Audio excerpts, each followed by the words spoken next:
Hi everyone, welcome back to the channel.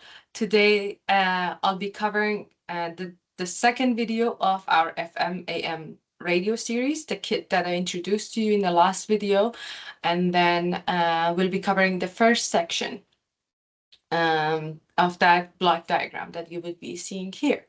So in the first section, just before the speaker, we have an op amp, as you can see from the circuit.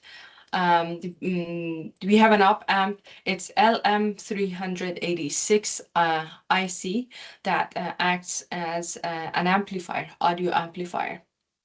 So today I'll start with the fun part, which is the assembly, putting the components on the circuit, and then on the second part, I'll go through the circuit, the equivalent circuit diagram of this LM386, and how you can obtain different gains from Let's it. start Okay. with our first section. I already started with putting the speaker on this side. It came with a double tape ring that you could put between the speaker and the circuit so that it doesn't move. And then this is the earphone jack that you can just use it with the screw that came in the kit and to keep it fixed. Later we solder this part to here and then connect the two ports of the speaker to these sides of the audio jack. And then we have the battery holder, and then the battery holder is super easy. You just put it in here, so you have the plus and minus of the battery. Something fun was this potentiometer. You can see it. Let me see if I can show it to you guys. Now you can see that the circuit is disconnected. So this connection. So this is kind of like a fancy one that it comes with a switch. And then what we are going to do is put it on this side. Again, these are not part of the section 1, but something that we have to do eventually. So I just get it out of the way. It was nice. So potentiometer is a resistor that has 3 ports, and because the value of that resistor is something between its minimum, which is 0, and then the maximum. For this one, it's I think 50 kilo ohm or 50 ohm. But yeah, you have the 3 sides of the 3 ports of the potentiometer. One is grounded, the other one is how much resistor you want. That comes from the middle port, and then you have the other side, which is kind of like the maximum one, or the third one.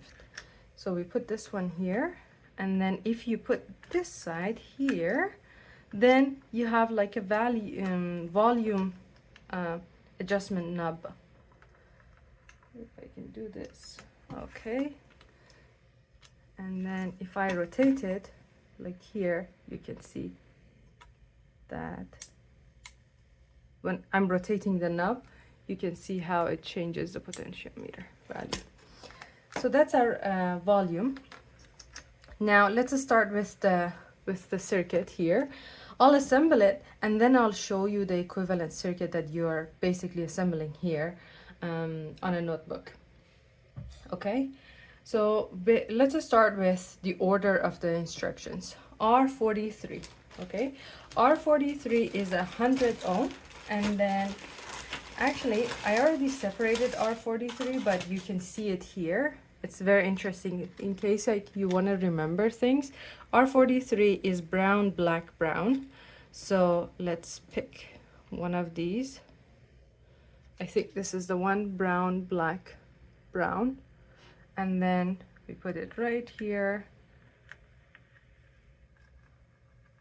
If you don't want to read them through the color, with the colors, I'm just gonna put them like this, so later it doesn't come out when I'm flipping the board. And then if you don't, just pick a multimeter and then easily just connect it here and get the reading of the resistor. That's another thing. Then we are going to go to C42, and that would be right here. And C42 is a 10 microfarad. For the 10 microfarads, I think it's these ones. Okay, they are polarized elliptic capacitors, and then you have to remember with the polarized ones they have a negative leg and then a positive leg. The positive one is slightly longer, and when you're putting them on the circuit, always remember, for example, that it has to be in the right polarization. Here we have positive this side, negative this side. Even if it didn't have this positive mark here, we would know because the straight line shows the positive one, and then the curved one is the negative one. So C42 is going here. Again, just because I don't want to solder one by one, I'm going to do it like this. And then we have R44, which is a 47 ohm. And if we go here, R44 47 ohm is yellow, violet, and black. And it is this one. And then we put it right here. And again, we do this one so it doesn't move as we're flipping. And then we have our IC socket. We can put the IC socket. Oops, it looks like this. The legs are pretty fragile, so be careful. They're more fragile than the ones on the IC. So that's interesting. But just in case you want to test the IC or like do something and you don't want to keep soldering them, because soldering 8 legs at the same time, then there is no like getting it back unless you have like very good desoldering equipment. So that's why you can go ahead and put this socket by design so that the IC can be removed easily. And this is like, it doesn't break or anything, so you're not gonna burn it. So in case like, you know, your IC is burnt, you can just boop, take it out and replace it with a new one, no problem. And in this one, we can also try to like, you know, if you have nails like me, you can just do this. Or if you don't, I mean, long nails, everybody has nails. Yep, good, it doesn't work. Now, the interesting part is that I forgot to mention that the bump on the socket and the IC, both of them actually, have to match the bump on the circuit diagram, the circuit symbol. Okay, then you just press it on like this. Be careful not to break, again, the legs. Don't push it too hard, don't, you know. It's important that all of them at the same time go together. I think we got it, okay? Then we are going to go to C45. C45 is between the 8 and the second leg or pins of the IC. And it's actually easier if you do it on the back. This is our 8th pin. And let me just use this one. This is our 8th pin, and this is our second pin, if I'm not wrong. Yeah, 8th pin is the one here. Sorry, 8th pin is this one, and then the second pin is here. So we need to put C45, which is 0.1 microfarad there. 0.1 microfarad, it's here. It shows C45 right here. And then this one, we can't really put it in the circuit right now. We have to solder it. You can solder it that way, or you can solder up here, but it's cleaner to do it in the back. So for now, we're just gonna put it aside and then put the ones that are hole through basically. Then we have C39 470 microfarad. These are the big ones. Again, positive, negative. The longer one is positive, goes here, and the negative goes here. Okay, then we do this. Okay, and then we have C40, C41. Both of them are right here. You do positive, negative. Again, be careful with these ones because the polarization matters. Then we do that. Okay.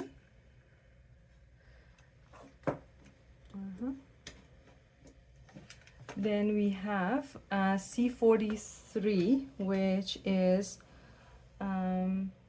right here. Again, positive, negative. Goes right to the speaker. Then we have C44, which is one of these small ones. It's 0.0470 microfarads. And then it's important to remember these ones. Not this one actually. Where is our 0.47 one? Oh, did I lose it?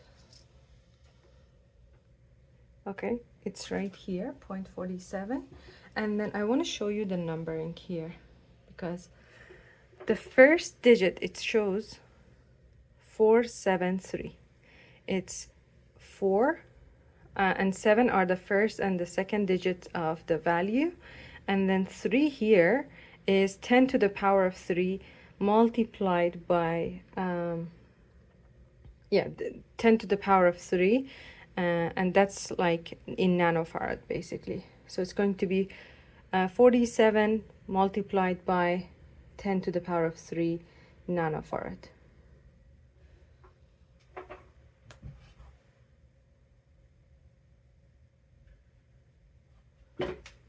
So this is 473, and it's 4 and 7 are the first and the second digit of the value, and the 3 is 10 to the power of 3 picofarad. So that's 47 multiplied by 10 to the power of 3 picofarad, which is going to be 47 nanofarad basically.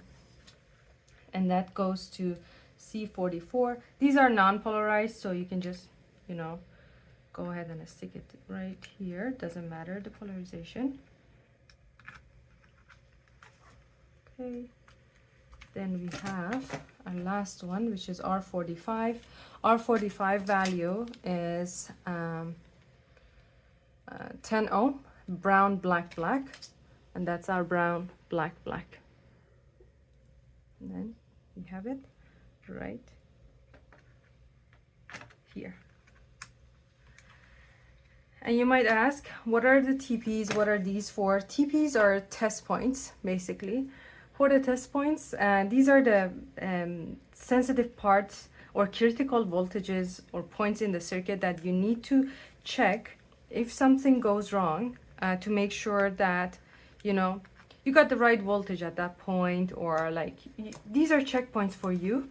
When you're designing your circuit, you're like, okay, if I don't have the right voltage here, then for example, that transistor is not going to turn on, or that thing is not going to work. So you put those there, and then later, if something doesn't work, it helps you in debugging stage, where you're like going through boop, boop, boop, different test points, and you're like, okay, I have the right voltage here, right voltage there. So these things are working properly, and hopefully you will find a stage that you don't have the right voltage there. And then something interesting is that you have two jumper lines here. These are dashed lines because it's just trying to get you to put some wires here. You see, on the front of the circuit it shows dashed, meaning they're not connected. You must connect them. And then on the back you can see that the line is not continuous. You have a drop here. So either you can go on the use one of the LEDs, waste LEDs, and go from boop boop from here to here, and the same thing from here to here for J2, and then connect them. Otherwise, this is like two pieces of wires that have nothing to do with each other. Okay, and then at the soldering stage we take care of that as well. Okay, so this is the assembly, super easy, nothing fancy. The only tricky part perhaps was the capacitors on the putting it in the right polarization, and then the IC that had this bump has to match the bump on the circuit diagram, on the circuit symbol. You can see a little bump here. It shows it's right here. This bump has to match this one. Okay, and then the rest of it is going to be even more fun. Now I'll switch to the part where I show you the circuit. Okay, this is last the part of the video. You probably saw the circuit when we were assembling, the board. Now let's go through it. In simple words, the circuit that we were assembling looks like this. So we have LM386 right here as the op amp in the circuit with 1, 2, 3, 4, 5, 6, 8 pins basically. And then between, these are the key parts. Between point 1 and 8, this is 1 and 8, we put a 47 ohm resistor and a 10 microfarad capacitors in series. This is the important part.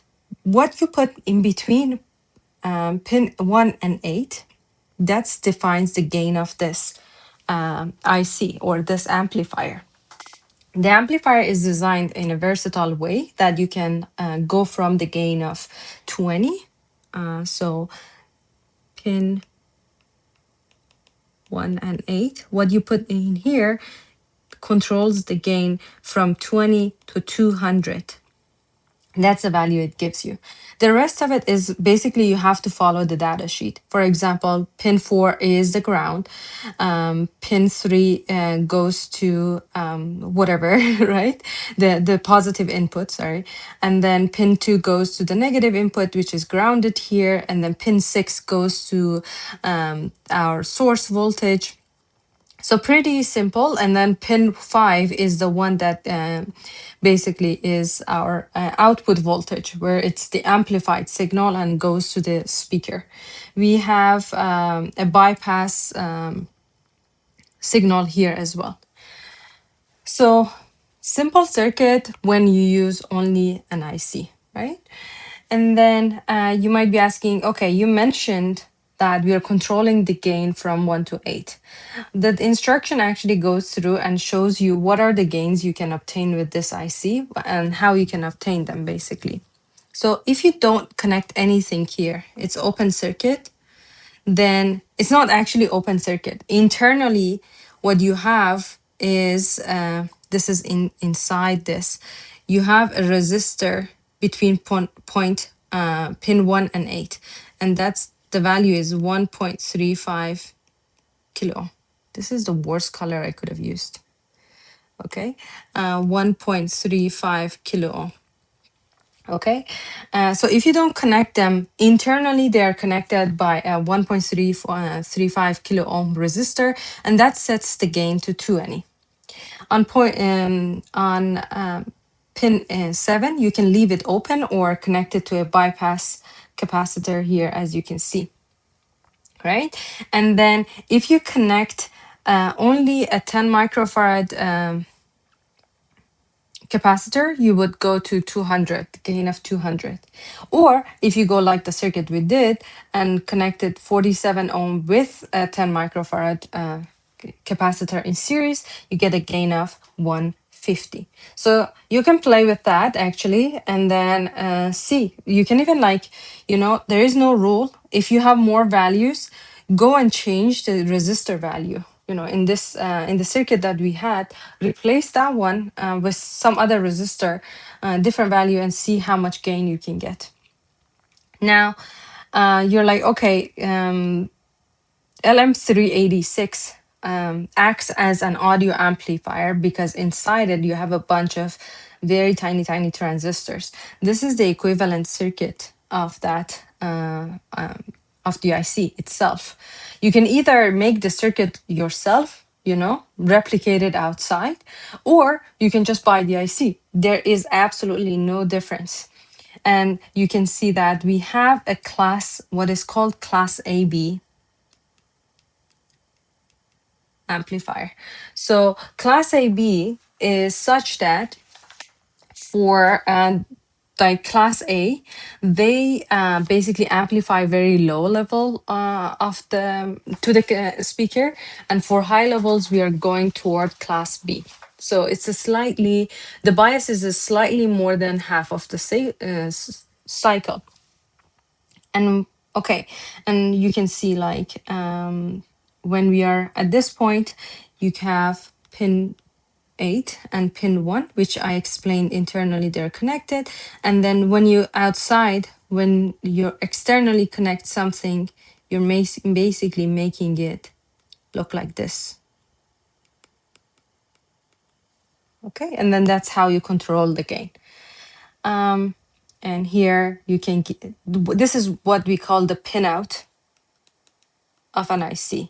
You have to know the pinout so you don't burn it, so you don't, you're connecting the right thing to the right part, right? And by using this pinout, that's how hardware engineers actually connect it. They decide on the IC and then they follow the data sheet to see how and what components they have to be connecting to each point. Some parts are pretty easy, right? You're like, okay, this is ground, I leave this one open or whatever, right? So don't let it overwhelm you when you're picking up an IC with like many pins, because the data sheet would usually even tell you what you should be connecting to the pins that are, are supposed to be connected to components, not just ground or VS or like constant voltages. Okay, I really hope that you learned something from this video. And again, we are going to dive into the different sections. So if you are interested about power amplifiers, audio amplifiers, how a radio works, and in general, like, basically these type of circuits, stick around. Please like and subscribe and comment. And that gives me a lot of energy to make these videos.